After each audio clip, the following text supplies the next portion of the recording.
Welcome to Real Human Design Stories, where guests share their powerful personal stories of transformation through human design. I'm Kathy Bashanko, an intuitive human design mentor and guide to radical self-trust. Join us as we explore how your human design experiment can truly change your life. Today, my guest is Raquel Reyna, a 5/1 Splenic Projector, left angle cross of obscuration. And I'm thrilled to finally have Raquel join me on the podcast. I first met her at a human design conference, and her incredible story immediately struck a chord with me. She shared how after a successful career that had her traveling the world and appearing on shows like Tyra Banks and The View, she made a bold choice to leave it all behind in her 40s. Discovering she was a splenic projector was a turning point for her, catalyzing a transition to live authentically and launching a unique online career. Today, Raquel is known internationally for her transformational teachings in human design. She's the co-founder of the Creative Coaching Certification and runs certifications in 4 radical transformations, the Dream Rave, and Rave Cosmology. Serving over 60,000 visionaries worldwide, her work helps others unlock their genius and thrive during transformative times. Her books, Are You a Mutant? A Step-by-Step Human Design Guide to Unleash Your Genius, Understand Your Uniqueness, and Thrive During Times of Transformation, and the newly released Illuminated Human Design, The Shadow Side of Profiles, delve deep into harnessing one's psychological dark side for profound growth and transformation. Raquel has been featured in LA Weekly, Shout Out LA, Voyage LA, and Spiritual Badass Magazine, among others. And I'm really excited to have Raquel jump in and start telling you her fabulous story. Because Raquel, I can't believe I'm finally talking to you. You're here. So happy to be here. Thank you so much for the invitation. I'm really, really grateful to share my story and connect with all of you listening and all you human design lovers. So, yeah, to tell my story, I Where came to at human start, right? design. Should I jump in? Yeah, no, where to start is what I'm saying. Where to start? I know there's so many starting points. So I think though my story really began long before human design because, like many people out there, I tried so many things and studied so many things, and I was a spiritual practitioner, and this began early in my 20s. I had a spiritual awakening experience when I was led to this course in Europe called the Bible Code. And this is when I was in college, and I had this awakening. I was an atheist. I didn't believe in anything. I was just traveling and, being young. And I sort of had this moment that drew me to investigate. Because what am I? Lovely investigator with 10 line wands and gave 48. So it's a never ending investigation. So I began reading and studying and learning about, anything metaphysical, anything spiritual. The I Ching actually was one of my very first spiritual books and experiences. And then I read all of the Carlos Castaneda series, and I became obsessed with shamanism and studying. And I went to bed one night with this intention: bring me my Nagual teacher. And so in the Carlos Castaneda books, they call your shamanic teacher the Nagual. And literally within a few days of this really strong intention to the universe, one of my best friends told me that someone was teaching the Toltec tradition across the street from my house, which is just at that time completely unheard of. Can I back you up for just a minute? For those who Yeah. don't know, can you tell who Carlos Castaneda was? Yes. So Carlos Castaneda is a writer. He was a UCLA professor, I believe, and he started doing research um, at that time in Mexico, and he came across a shaman. And it was so profound for him. It began the journey.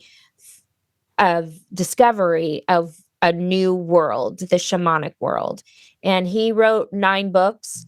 And this series is really him becoming a shaman himself. But it's all of the journey of the unseen forces and the shamanic world. And the tradition is the Toltec tradition. So I was just blown away by this. I grew up in the Valley. I grew up in a very superficial world, Hollywood. And I was never exposed to anything metaphysical, anything spiritual. Plus, the times then there was a lot less available. So this really blew my mind. And I wanted to know everything there was to know. So I started this class that was across the street from my house. And also this point of making a declaration to the universe and it responding so quickly. I realized that the universe is listening and there is this co-creative dance. And that blew my mind as well. I mean, I couldn't believe that it was possible to have these types of experiences. So I showed up in the living room of this, at the time, a college student who was going to the same university as me. And he was teaching the wisdom of his father, which was the Four Agreements. So which at His the father time, wrote, his father was the author of the Four Agreements, is what you're saying?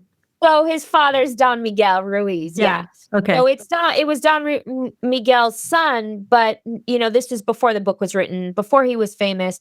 And so then he started telling me, you need to go meet my father, who we were in. I went to school at UC Riverside, and he was in San Diego.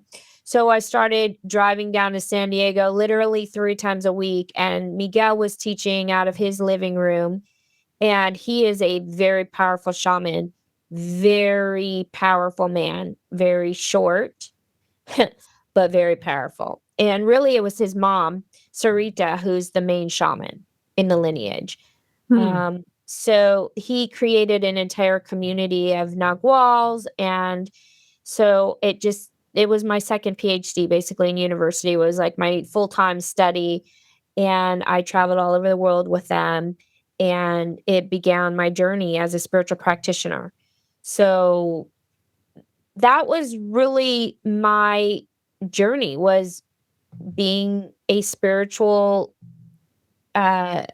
seeker.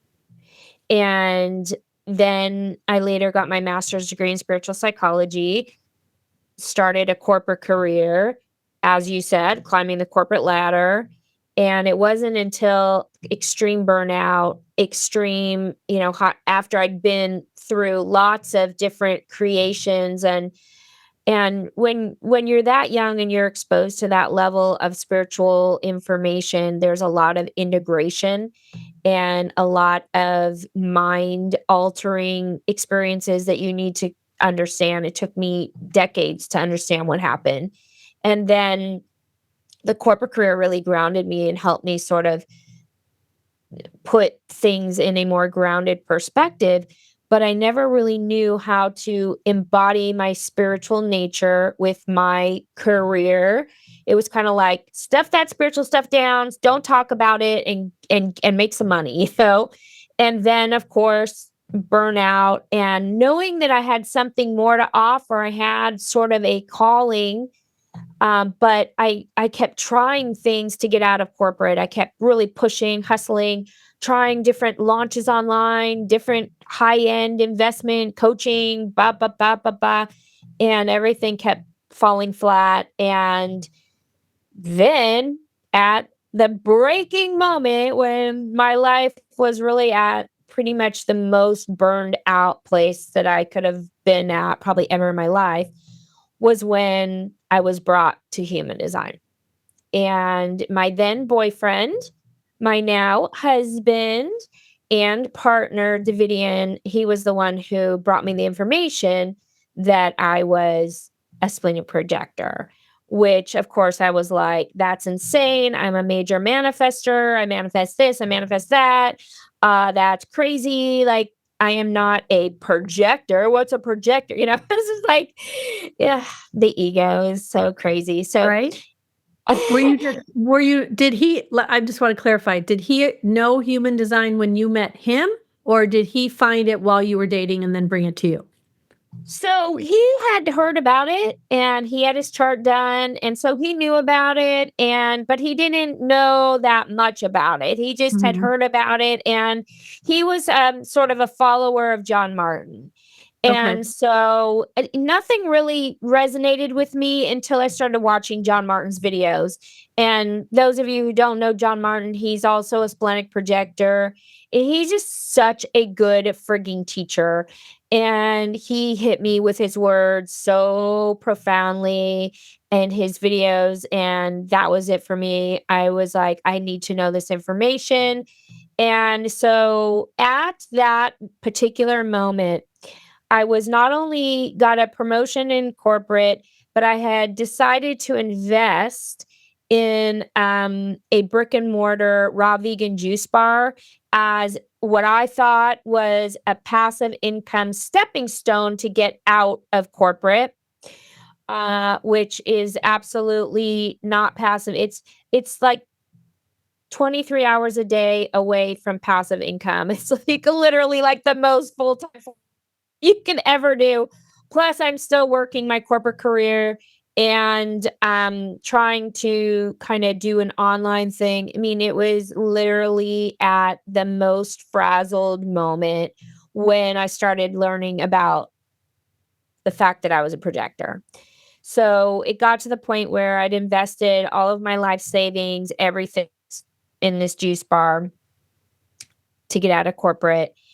And I was at the point where my accountant was like, there's something going on at the juice bar and you're about to lose it all. You're going to lose your home. You're going to lose your house. Your car. You're going to lose everything, all your entire investment. If you don't work there from the minute the doors open to the minute the doors close, because we found out later that someone was stealing from us. My manager was funneling the money and stealing and all these things. But she was like, "If you don't show up, you're gonna lose it all." And I was like, "Well, if Wow. you believe human design, there's somewhere in there that says if you live your truth, if you live as a projector, everything will work out for you." Like somewhere I heard that and I just chose to believe it. And I was like, "I am not gonna follow your advice, accountant. I'm going to live as a projector." And so the next day, I literally stopped going into the store. I quit my high-end corporate career and I slept. Slept in. And I was like, "Woo, I needed that. I needed a rest." And so I began the journey of uh, studying and learning about my design. And I got certified from John. I got certified from Karen too. I studied from Karen because I like the spiritual nature. And I studied and studied and studied and began living as a projector. And that process was so profound because I had done everything. I had done when it came to the spiritual work, being introduced so young, since that time, I had, studied Reiki, studied meditation, studied energy healing, um, just done so much. And every manifestation I did came with a lot of burnout, a lot of people stealing my ideas, no one recognizing me, a lot of pain. And I felt that human design really explained everything. It explained my 20s, it explained my 30s, it explained my whole life. And then, of course, the channel 2551, which they call the shamanic channel. It's really the channel that's here to mutate the tribe. And when I heard that and I realized, oh, wow, I sort of just intuitively knew that I was called to the shamanic principles and So it really put everything in place. But then I had a strategy in how to embody all of my spiritual teachings. I had a strategy to live what I had been experiencing, but put it together in a grounded and practical way because I'm, a five. So it needed to really be practical. And so human design really took me through all of that. And to me, it puts all of the spiritual teachings in a place that's grounded, that's practical, that doesn't throw you off into certain, dimensions. And I think that because I had been through so many different spiritual experiences, I was really ungrounded and really struggled with everything I had learned and struggled with how to put it all together. And when I first came to human design, Ra talks about it as the mental field, and it doesn't necessarily, he kind of, in a lot of ways, he belittles the new age and belittles the spiritual world, but really his work is so spiritual. And as I've been going deeper and deeper into rave cosmology, which is what I'm doing right now, is the death, dying, and the bardo. And every stage I go through the rave cosmology, the guides, the angels, the demons, his whole point on the entities and his encounter, it's really his spiritual awakening. He maps out his aura, the aura mechanics to his spiritual awakening. Now that's like a whole I'm rabbit not hole. We sure, don't necess but I'm not sure what you mean by that. So his uh rave cosmology is the aura mechanics Mhm. of the encounter. So it basically shows his aura mechanics, how he was triggered by the demons, he was led by the ghosts, and it's all shown in his chart. So it's his aura mechanics to his encounter, which is the 7-day, the 8-day or 7-day download of when the voice came to him. Okay. So it was, his spiritual awakening, and was his encounter. And so when you get to those different areas of human design, it's spiritual. I mean, it's a spiritual awakening. He calls it the encounter. He says he calls it the voice, but it was an entity. And the difference is, of course, he used drugs to get him there. I Right. believe in doing it naturally, and when you go through the different spiritual awakenings, the encounters happen in layers, and when you do it naturally, it takes a lot more time. And I think that's why Ra struggled after the fact, because he didn't realize the discipline involved in that spiritual work. That's just my opinion. Come for me if you want. That's just my opinion. You guys can tell Right? me you believe something else. But I It's just always somebody with an opinion about Ra. Right? Exactly. Exactly. And this is mine, okay? But I do think that his, human design is very spiritual. And it's really explained my spiritual journey and helped me embody my spiritual experiences, which because that is how I came to human design. So I know a lot of people, my history, my background turns off a lot of people, but it brings in the people that are meant to work with me. My fractal of people who have had spiritual experiences, they don't know where to put them. They're clairvoyant, they're having these types of things. They want to merge the spiritual with a grounded, practical, because I'm also very much into the business aspect and making sure that you are making the kind of money you need to make. So, for me, it was really about living as a projector, but making my high end corporate salary and figuring the way to do that. That was very much a part of what I wanted to do, is really believe that as a projector, you could make that kind of money while working a few hours a day, taking lots of breaks, living your design, and letting it be easy. So, all of these things were my journey, this really intense spiritual learning, as well as a very, very deeply practical aspect of the business. So I also did the whole BG5 because, I think the BG5 is really, really important. Once you get to those areas, like John, he didn't believe in BG5 at all. For those who don't know, can you just tell people what BG5 is? We have so many listeners that some people are brand new to human design and come from all different places. So I tried to explain a little bit. Of course. And BG5 is kind of a weird word that hasn't really picked up in the vernacular, but basically it's the business aspect of human design. I've never understood what the B, G, and 5 stand for. Do you know? Yeah, it's base group 5. So it's 5 is the penta. Okay. The penta. Yeah. So the view of business from BG5 is all about the penta, and it's freaking fascinating. I mean, it is so accurate, so fascinating. And what I loved the most about it is it says that the projector is the alpha. So the leader in business is the projector. And when I started with human design, the whole thing was projectors aren't designed to work, yeah, they are, but not in the traditional way. So I felt so disempowered. I'm like, but I'm like that CEO major, like I'm freaking doing the work thing. And then BG5 really helped me put into place, like, no, that's just not true. We are the leaders of business. So it's just a matter of doing it correctly and learning how to navigate, how to be CEO, how to, integrate the penta and all of the aspects of business so that you can do it correctly.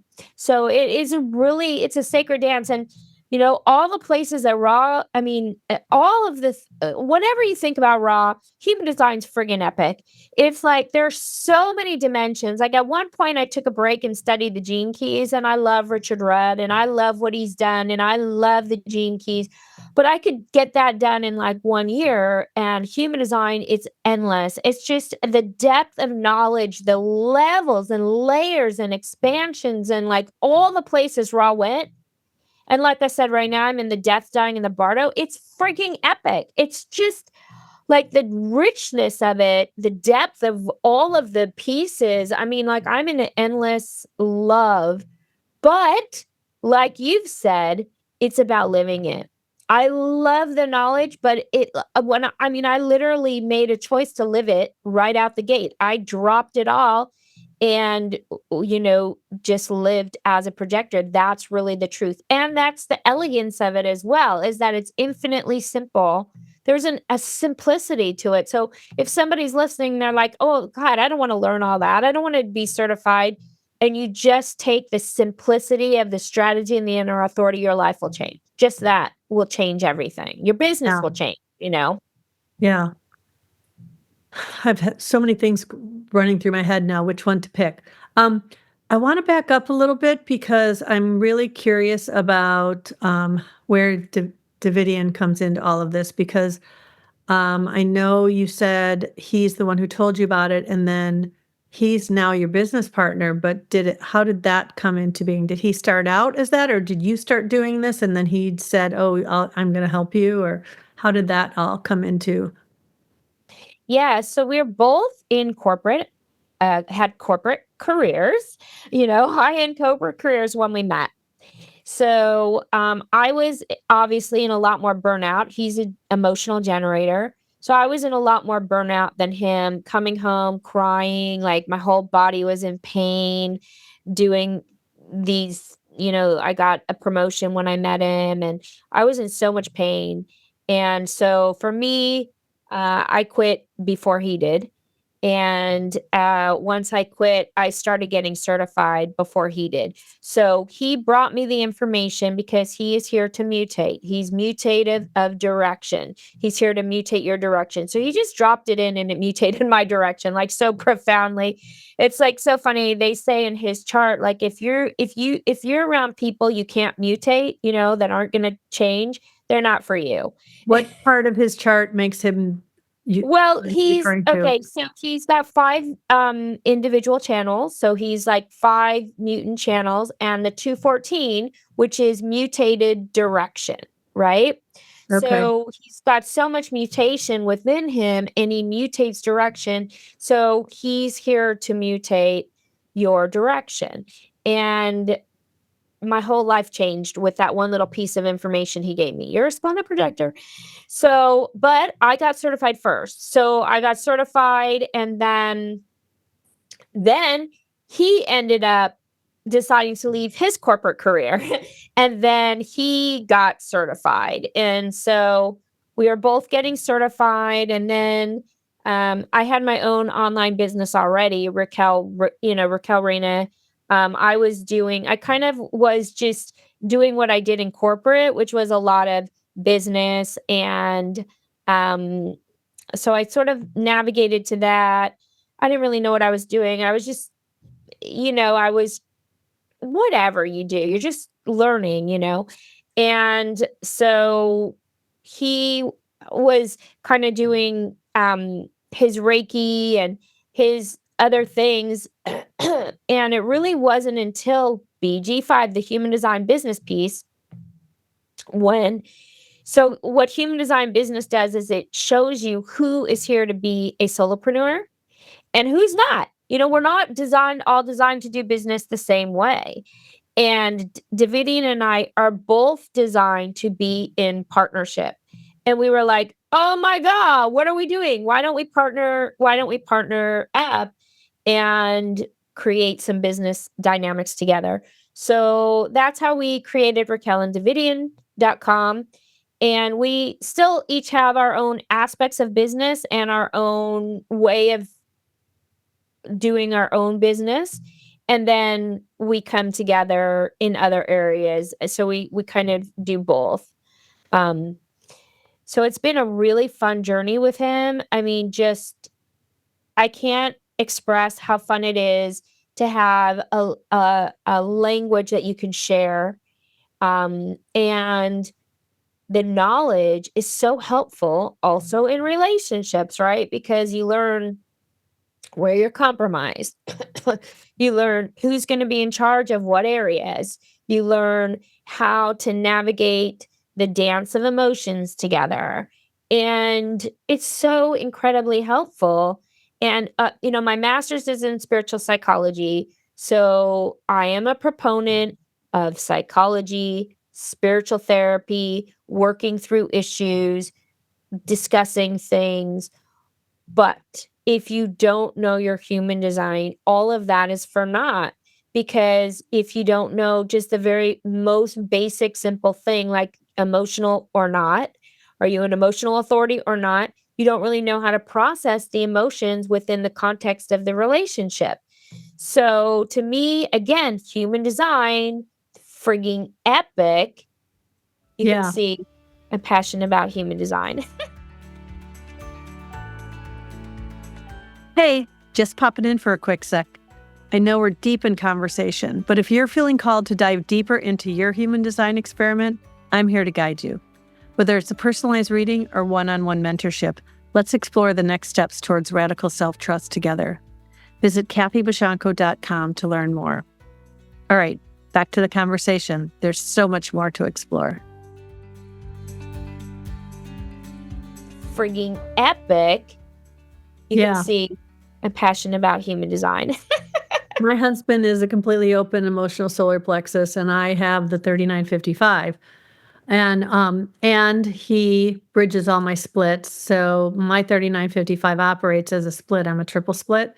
So when I'm around him in the past, and I loved in your book, which if anybody has not, I haven't said this yet. This book is so good. When I was reading what you were saying about emotional authority, I was like, where was this 8 years ago when I first started to have to figure all this out? Because I have learned so much of what's in this book through my own experimenting and living it. There are bits you read, but there are certain things that just I feel are not out there. And there was something you were talking about when you were talking about emotional authority. Oh, when you're talking about the shadow side of emotional authority. And I'll be honest, when I saw the title list, I thought it was only going to be about the profiles. So I did not understand that it was also about type, authority, and profile, that it has the shadow components of all of that. And So I was really happy to read about that emotional authority piece, especially because that idea, like I've told people, I used to use my emotional wave as a weapon because I have this emotional solar plexus that's this big engine, right? This big, powerful motor connected to one of my other motors that they just work together in this wave, but I don't know how to get them out, right? So when I would finally get to where I could, I would just be like, blah, right? And I can remember being that person who would, you know, go sit in the other room and cry a little bit louder, right? So that you would come in and know that I was upset. So I would have it was manipulation. It was not even conscious, though. It was completely not conscious that I was doing it as anything. I just thought that's how somebody shows you that they love you, right? Um, but it was manipulation.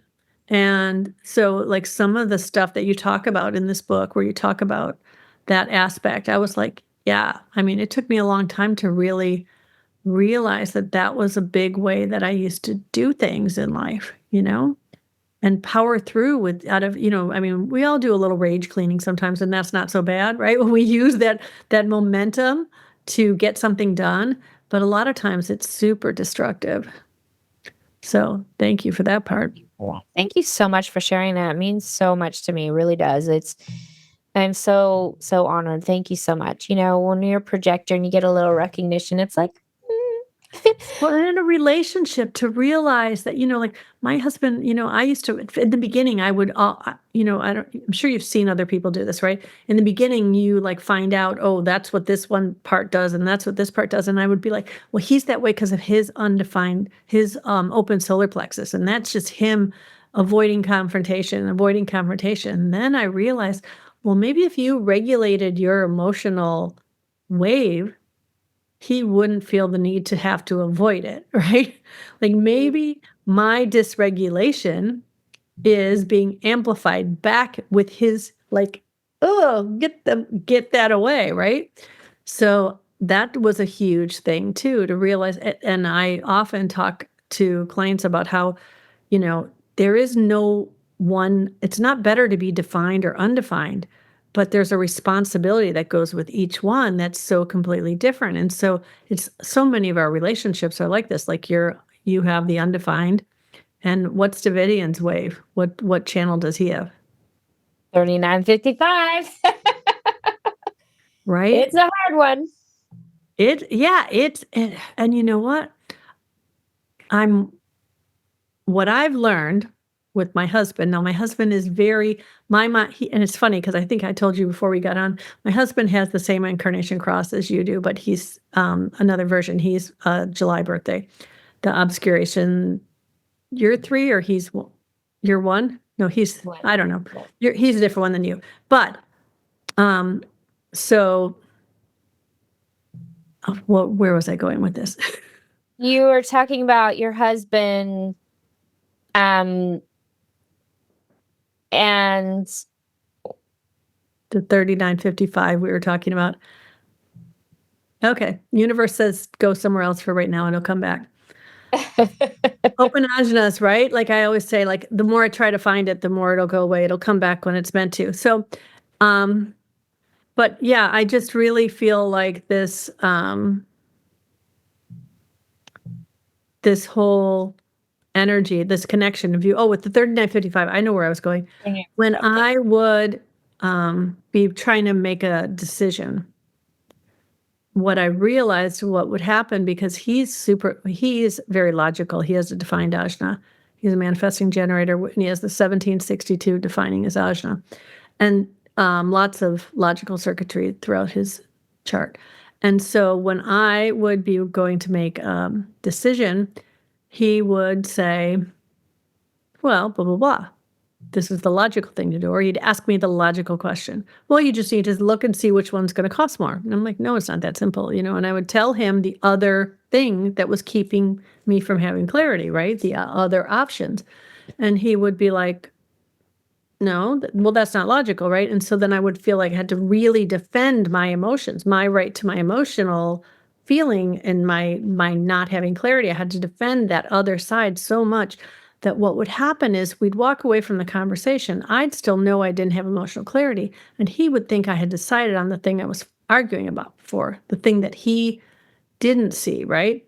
And so he would feel like he had come to terms with the fact that I'm going to do this thing that he thinks is not logical.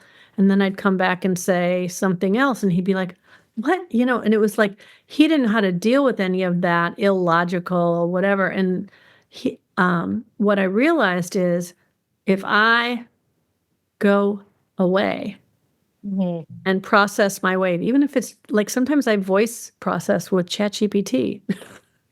Because I realize certain things, if the decision is about a person and you process, like, for example, if it's a relationship, like if you have a situation with your husband and you have a friend that you always talk to about those situations with your husband that you're trying to make decisions on while you're processing, and you're a projector, so you talk and you talk and talk, and they always hear you talking about this same kind of problem, then they're like, why don't you just leave it?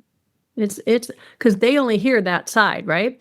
So I've realized how that is like doing a disservice to my husband, and it dishonors our relationship when I do that. But if I talk to GPT about it and I say, I'm processing this, it will just ask me questions, right?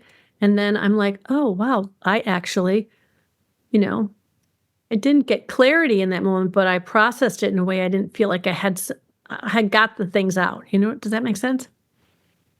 Absolutely. It's funny. I've been hearing that a lot from projectors using ChatGPT as a sounding board. My mental projectors are like, I'm using it as a sounding board. It's a great BFF. It's a great assistant. It's a great sounding board. Right? Yeah. But I think it's important to tell it you don't want it to solve the problem. Right. Because otherwise it'll do just what your husband would do, or what a person who with a defined option is going to try to tell you.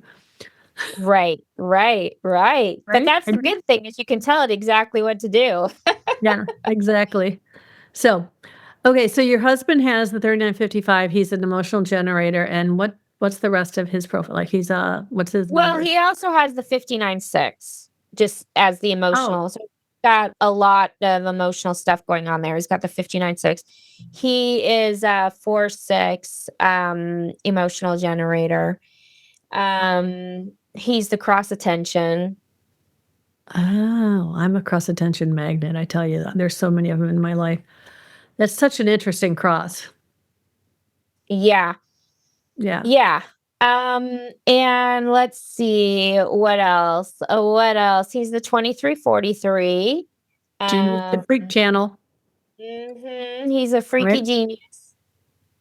2343, 214, 59.6, 39.55. That's a lot of mutative energy. Yeah, he's very mutative. Yeah. Did I forget any? I don't know. So I'm curious. This is a dynamic. I always like to talk to people about some of this. I geek out on some of this stuff so I can learn through other people's experiences. So you have the hanging gate 6 is your only defined gate on your solar plexus, and those are your Pluto gates. And so I've always taught that that's where we find transformation, is through our Pluto gates. And your husband has the whole channel. You guys are married now. Has it been a year yet? You're newlyweds. Yes. Cute. So, and when I look at your chart, okay, and I will, when this gets done, I always do a blog on my website, and it'll have your chart in there so people can go to it and look at it. But so when I look at this, I see that your solar plexus has no other hanging gates, and it doesn't have any other gates pointing to it either. So the only place that you're looking for that electromagnetic connection through is through the 6. And your husband has the 59.6, so that compromises that 6. And this is the gate where you're meant to be transformed. So I wonder if you can speak to what that feels like in your relationship, if you've ever contemplated that. Yeah, of course. Big time. But that's not getting too personal. Tell me about your, that's kind of what. Right. Well, yeah. So the 59, the 6 is, they call it the gate of conflict. Right. So, like, we learn through conflict, we transform through conflict. We have had a lot of conflict. I would say we're now pretty much out the opposite side. So, we're newlyweds. We've been only married for a year, but we've been together for 11 years. So, we were together for 10 years before we got married. And we have really we're also compromised. There's a lot of compromise. So I'm also compromising the 214. I have the hanging gate 14. He's got the 214. So when it comes to direction, the compromise is basically the place where you love it or leave it. You either you love it because you have no power in it at all. When you're compromised, that's their domain. So I'm compromised in the 59-6. So you can say that our intimacy, like the way in which we go deeper, the way in which we have conflict, oftentimes is ruled by his emotional wave. So we've learned so many ways to deal with this. And of course, we're still learning.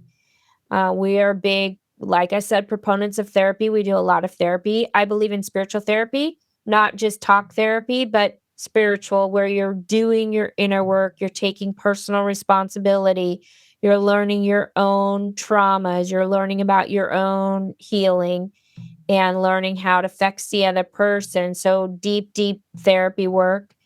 And then the direction, our next move. So we live in Irvine. I love where we live. It's both of our environments. It's we live on a lake, and he has literally artificial shores, which is like a fake lake. We live on a fake lake in Irvine. Anyways, it's like perfect. But I would like to move, but he is holding the timing on the direction, okay? He's much slower than me, he's emotional, he's a split. I'm single definition. We process things very quickly, but I'm a projector, so, I gotta be invited. So, I surrender that to him. Now, he's compromised in the 2644. So, the 2644 is really my business energy. It is, this is the channel they call. There's a lot of different names for it. The technical name is the channel of surrender, but people call it the sleazy salesman channel. It's really the channel about sales. I You have have that to. channel, so yeah, I know. What did you say? I have that channel. Oh, so you know, Yeah, but it's it's like another one of my split. I'm triple split, so that's another one of my splits. It's just that channel in those 2 centers. oh, interesting. I love that. Very fascinating. So, yeah, we have to learn the enlightenment of selling, which is, how do you move the community forward, find the value in where they're putting their money as a means to transform their life. To me, that's what human design is. Human design is an investment into your own personal transformation. I Right. know a lot of people think this should be free, but this is my time, my energy, my career. I don't believe that it should have ever been free. I don't well, it's a business. Like, why should it be free and for it's a business. It takes transformation. It takes someone's skill, someone's knowledge, someone's life force to cause the transformation. You cannot get a human design transformation through information. It's a transmission. It's a transmission. It comes through the person. It's a lineage. So, anyways, our sales strategy, our marketing strategy, how we deal with clients, he has to surrender it to me. So this is my domain because he's compromised there. So learning that has been everything. You know, I know where I'm compromised. He knows, and after doing business together now for quite a number of years, it's taken a lot for him to lay that down. So it's like, okay, Raquel, that because he has answers, and so he's always like trying to say, no, it's this, and I'm always trying to be respectful of his answers, even though I know that they're usually not research. They're just answers. He didn't do that first line research. So, it's funny because at the end of writing that book, we got really obsessed with learning what it means when you have no line number. So, like, I have 10 line ones and I have 1 line 6. He's got like 6 or 7 line 6s and like 2 line 1s. So then we went and geeked out on this whole thing about like when you only have a couple line numbers of each one. So that's in the bonus materials PDF. We go through each one and it's super fun. If you get to that point, get the PDF. It's really, really fun. So he has no foundation. He has no investigation foundation.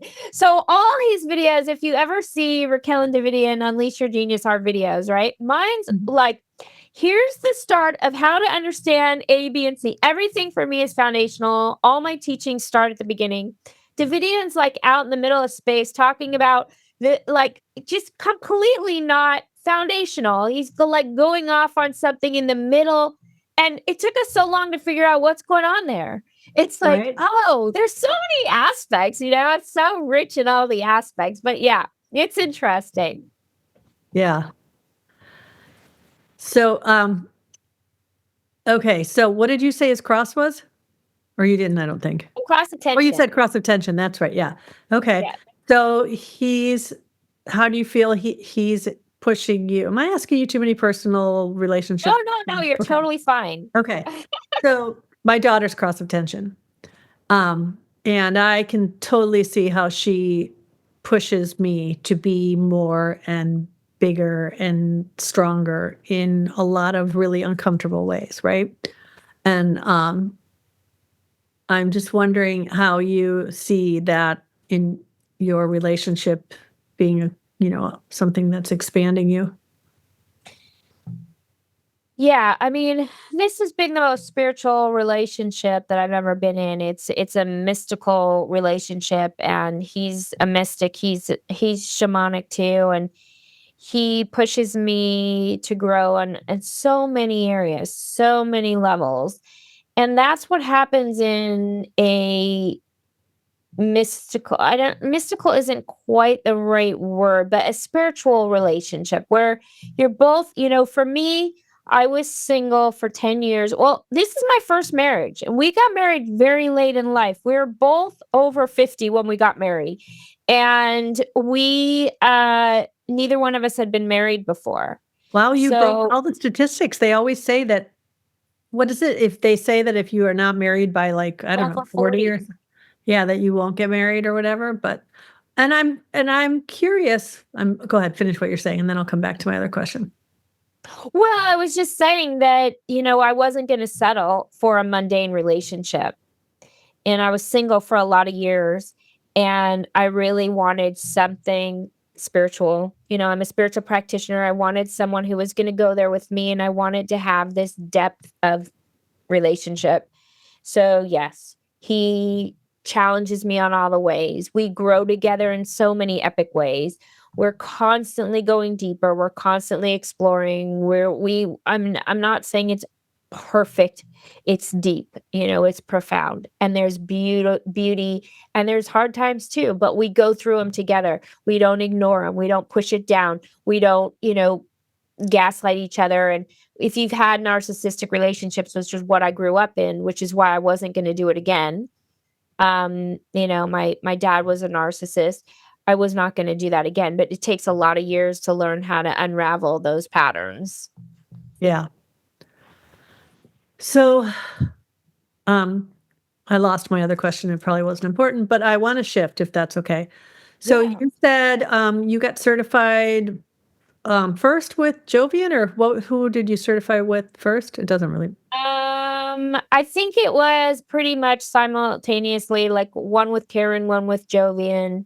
I did them both. And then is that when you started doing readings, or did you do readings before that? Because a lot of people do it without certification. I'm just curious how long. No, I did not. No, I did not do readings. I was certified a lot, and I wasn't even going to use human design. I was just doing it to save my life because I was literally like at the break point. I did it to survive. I wanted to do spiritual business. I thought even my chart was spiritual business. My 2 channels, you're here to be known for your channels, one's spiritual, one's business. So I thought I'm here to do spiritual business. That's what my corporate career was. And so that's what I was doing for a long time, spiritual business. And everyone kept saying, but I want to learn about my gates. I want to learn about this and human design. I'm like, well, I don't know it yet. I mean, like, I don't really understand it. Like, it was so new to me. It was so foreign.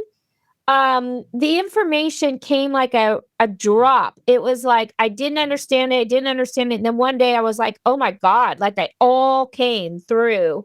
And so I would just have my friends over for like a pot of tea. I'd make them a pot of tea. We'd sit at the table. And this is like long after getting certified.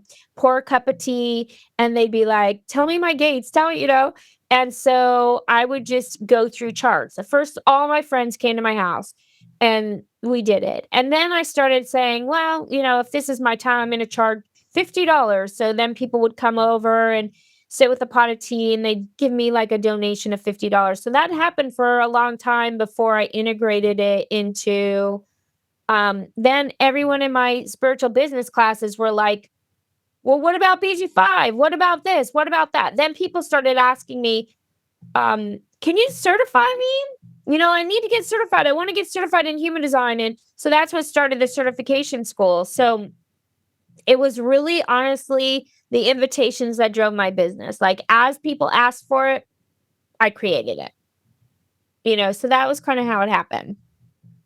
So, what's the most fun thing for you to talk about in human design? Like if you were just going to be totally just. Well, I love talking about what I'm obsessed with in the moment because I'm splenic. I'm in the moment. It's always changing. Right now, like I said, I've been obsessed with the rave cosmology, which is, it's the guides and the godheads, and then the what I'm doing now, the death, dying, and the bardo. I just finished the godhead course, so I don't know if you know this, but we're moving from this is kind of an obvious statement. Most people will be like, oh yeah, of course.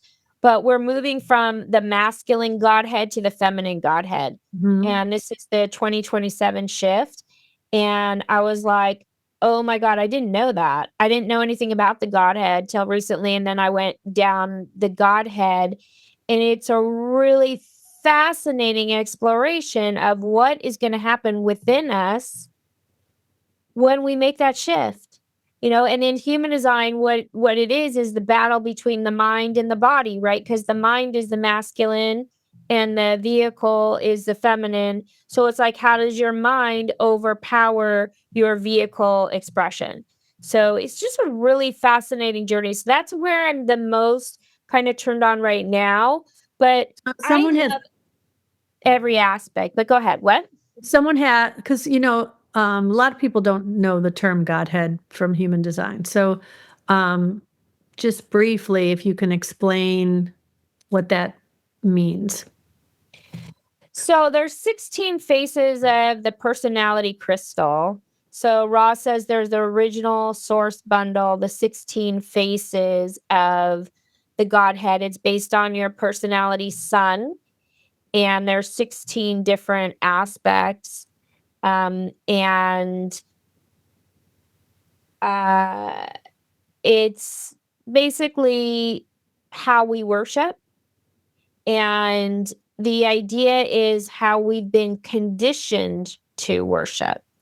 It's not necessarily even religious. And oftentimes the Godhead represents things like material drive, so the God has become the material worship. And sometimes people are conditioned to make something like materialism their God. So we see that it's a good example, growing up in LA, you see that happening a lot. You see the God is the dollar. So what the Godhead study is showing you where we've been conditioned improperly to put certain things up on a pedestal and drop down into our knees and pray to things that take our power away. Everything about human design is about your own personal empowerment, right? It's about your own inner authority. Well, it's also your own inner authority when it comes to God. So, how you see God, and what Ra talks a lot about is that religions have disempowered us because they put God as your ruling force, telling you what to do, as opposed to your own inner authority. So, once again, it's about reclaiming our inner authority. So can you give me an example using your own, like what God had, like how would that? Yeah, so mine's the keepers of the wheel. And basically, the keepers of the wheel are about this cycle and about there's a lot to the energy of the keeper of the wheel, which is basically the entire shifting of the wheel. And the depth of the Godhead there is about honoring the precious cycles that we're in, not cutting off the cycles, but being with it, honoring the sacred. Okay, so it's kind of an interesting juxtaposition here. So the conditioning around this is putting the sacred up on a pedestal. Okay, so it's kind of complicated. I'm going to try and break Yeah, it it down might as be beyond the simplistic. scope of what we can talk about here. I just Yeah, yeah. I'm going to say really brief. So the idea is that when you put the spiritual above the daily, so if you can see, I've talked a lot about my spiritual growth, my spiritual experiences, my awakenings, and my tendency is to put those spiritual experiences above the day to day making of the tea, making of the bed, of like living in the mundane world and trying to make everything a spiritual experience. So it actually really explains so much of my life about how to honor those things, but not make all of life that pressure to be that mystical. It's about being able to be really into the mundane as well, into the small little practical things about life. So that's just one example of the keeper of the keys. okay. So that's a whole big thing people can go into, and then I know you did some stuff with the dream raves, which is the how our chart changes when we are sleeping, um, and that's something that you know I find that there are a lot of things that my open head takes me, like starts me in, but I just don't stay there. And I've never really stayed in, like I've looked at stuff and it just hasn't landed for me yet with the dream rave. But I know that that's a pretty powerful thing that at some point I'm going to feel invited to explore more. I know that the thing that my ajna holds on to in that always is my the dream rave I know teaches that if we have a gate that is not in our waking chart, that's in our sleep chart, that it's considered our weak point. And I've heard discrepancies. Some people say it has to be on an open center, and some people have say it doesn't. But I have gate 5 in my dream rave, and I don't have it in my waking chart. And as a projector, obviously, I have an undefined sacral. And I've never understood. I know that that has to do with timing. And so I'm always like, what does that mean? Am I being conditioned to not have good sense of timing? Am I conditioned to believe I should have a better sense of timing? Like, I don't know what that means. Well, okay. So one thing I will say is this stuff has come to me way, way later in my human design realm. I mean, I have been doing this, and I don't like to age myself, but it's been over my first cycle of 7 years and probably going into year 10. So I really did the basics. And John Martin, he was a huge proponent of the basics, really making sure you know your stance, your Mhm. strategy, your inner authority. He thought BG5 was BS. He was so mad at me when I went into it. He thought all the four radical transformations, all that stuff was BS. And so I spent a long time in his field and really doing the basics. So I think like really doing the basics and not getting into the mind and the mind candy of all of it. I do Yeah. find that really, really important. Just as an FYI, anyone listening, if it Right. feels like, oh, that I just can't do that. I don't want to learn all of that. I don't recommend it. I Sure. teach the basics. I have a certification program, and I tell all my students in there, please don't even look at my advanced stuff if it's not calling you, if you're not curious about it. And if it's going to confuse you and get you into your mind, if it doesn't like light you up and create like a fun drive for you, then just don't even do it. But Right. to answer your question about the dream rave, again, there's not like really specifics, whether it's on an open center, undefined, or anything like that. It's not a yes or a no. It's just it'll hit you a little bit differently. But Mhm.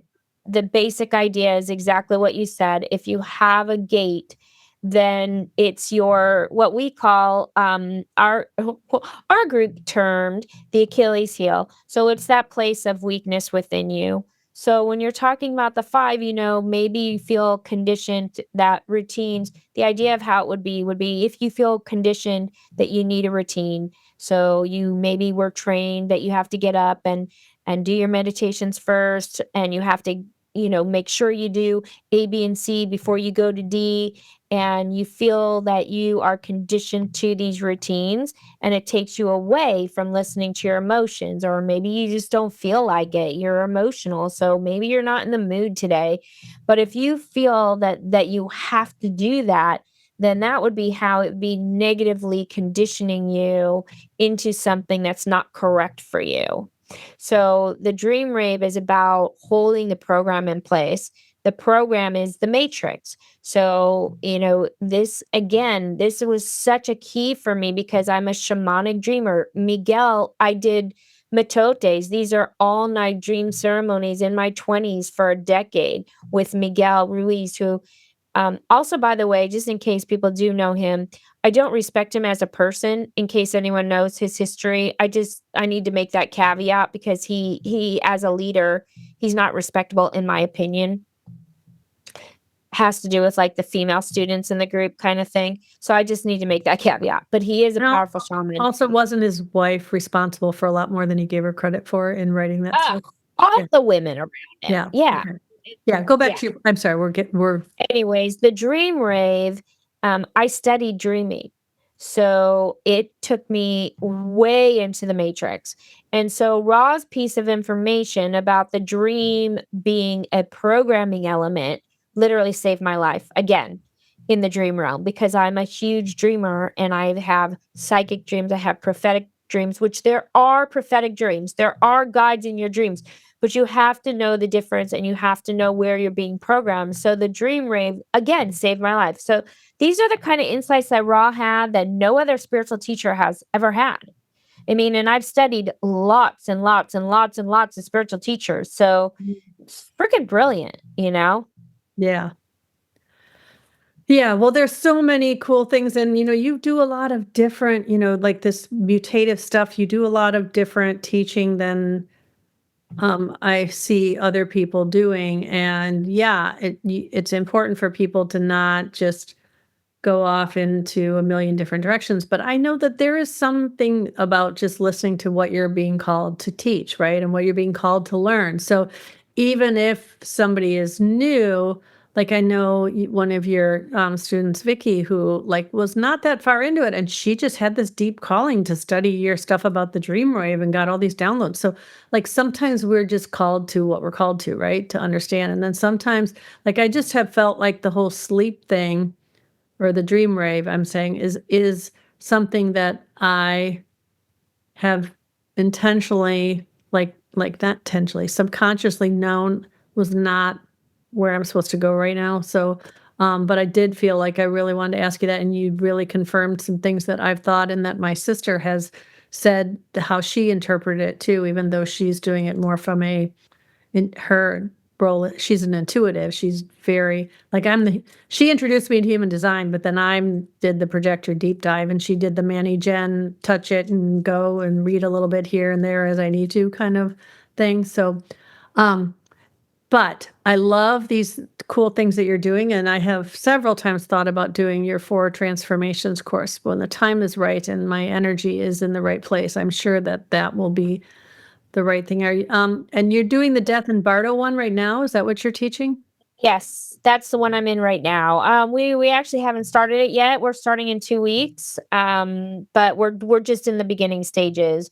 But the 4 radical transformations, that's another one where my spleen was like, "No, I'm not interested." For many, many years, I was like, "No, no, no." And when it was introduced to me, the way it was introduced, I was like, "That's just so lame." Like, it was not a yes for me for a very long time. So you have to, Briefly, can you say what the 4 transformations are for those who are listening? So this is the area of the diet, the environment, the view, and the motivation. Right. So it takes you through correctly. It's your variables. It's based on the variables. And the 4, it goes through the diet is the first one, the environment's the second one, then the view or the perception is the third, and then the fourth is your motivation. And so those are where the arrows are pointing to the left, to the right. And that kind of pulls in the tone, and it goes into your clairvoyant gifts. So the tone is really about your clairvoyancy. So this really, to me, the 4 radical transformation turns on, for those of you who have clairvoyant gifts, what it taught me was what you can rely on and what you cannot rely on. Because, if you have clairvoyant downloads, oftentimes you think that you should act on it. And that was the whole story of my 20s, which I didn't even go into that story, which is another long-winded story. But I had a download on when I was in the Toltec. The Teotihuacan is the city where man walks as God, where the Toltecs originated. And we used to do journeys there, and I had a vision on the pyramid of the moon. And after that, I was like 20, 22. I had a vision, and I changed my whole life to manifest this vision. And so my whole 20s were like drive to manifest this thing and create this whole vision. And so when you have these downloads and you have these clairvoyant gifts, you got to learn where to put them, when to act on them, when not to. I wish someone told me that. And when as I a was projector now too, okay, so we're getting close to time, but I really have to ask this because a lot of what you're talking about feels really exciting, but it kind of feels like initiating. And so I'm wondering how, now that you know that you're a projector and you've really embraced your projector gifts, how that excitement for starting something. I know you said your students usually will say, I want to know about this or whatever, but how do you balance that for yourself? It's always through the invitation, and it's always through the questions that I'm getting. It's always through where my students are pulling me. So I also have a high-end mastermind for people creating businesses and all of that. And one of the girls in there, she's a healer and a Reiki master, and she started talking about the divine feminine. And she's like, I really want to understand this, and I don't really see it in human design. I don't get it. And I was always talking about the 59-6 and the 50-27 and the defense circuit. And then as the questions kept coming, she kept pulling me in deeper and deeper. Then all of a sudden I started to hear, and this is then Davidian will bring me like a piece of information, like something from Ra about the Godhead. And then I'm like, oh my God, this is what my client is asking for. So it like pulled open the doorway to this divine feminine and what's going on in the human design world around the Godhead and the feminine. And because I'm 10 line ones, I'm also the gate 48. And so the depth, the well, and yes, it's true that if I wasn't living my design, I could get lost in the investigation. So, you really have to make sure you're navigating that. And to me, the way I navigate the human design is, the not self. Am I bitter? Am I in my joy? Am I successful? So, like, all of those things are kind of hooking into place in order for the next thing to kind of turn for me to like allow the next thing to come through. And it feels like I'm doing a lot, but, I've been doing this for 10 years and I work 3 days a week. So it's really not a lot in the terms of like, imagine what I was doing in corporate. I'm waking up at 6 a.m. and, you know what I mean? I work a few hours a day. But the studying is like something that I do because I'm an investigator and I love it, brings me joy. So it really is in the flow and it's in the grace and it's in the ease and it's in when everybody's like, I want this, I want this, I want this. So that's kind of how I run my business. Well, that's really cool. So right now it's the Death and Bardo class, which when are you starting this? This one, we're recording this a little early because I'm going to be going to a really cool thing in Austin about human design and karma clearing and relationships too. But I'm trying to, when are you starting? I'm trying to think if you'll have started. This will come out on the 14th. Okay, so we're gonna start on the 11th. Ah, So if someone's listening and we've already started, we'll be in the very beginning. So you would, maybe have to listen to the recording of the first one. But if you're like, oh my God, your inner authority, So like when your inner authority is giving you a yes. I mean, so you're getting the or right. whatever it is for you. If you're feeling the pull, and you're like, oh my God, I've been spiritual, I've been this. Usually my fractal's pretty clear because I'm not for everybody. I am definitely not for everybody. You're the heretic, right? So if people want to get in touch with you, what's the best way for them to connect with you or to find out more? So I think the first step is really good if you're on Facebook, Spiritualized Human Design, my Facebook group. That's where, you can post your chart, you can hear everything that's going on and kind of get a sense of how the classes are. I usually have replays and stuff in there. So Spiritualized Human Design is a great starting place. You can find the links for the Death, Dying, and the Bardo, the master classes. And so I think that's probably like the best jumping in point. And if someone's not on Facebook, is there a website? The YouTube. YouTube. Okay. It is also good. Raquel and Davidian, Unleash Your Genius, or really simple, RaquelandDavidian.com is our website. We'll have the YouTube there. We'll have all of the things right there on the website too. Okay. Well, I want to thank you very much for coming on. And obviously we got a little, at the end, I feel like we were just getting going, right? Two projectors. Once you start really talking and getting deep, then it's like, whoa, now how do we stop, right? So fun talking to you. And I've just so enjoyed your world and diving into your podcast and listening to everything. And I love what you're up to and I love your energy. And I'm truly just so grateful that you invited me to be here with you today. Thank you so much. It's so fun. Thank you. Thanks, everybody. Peace out.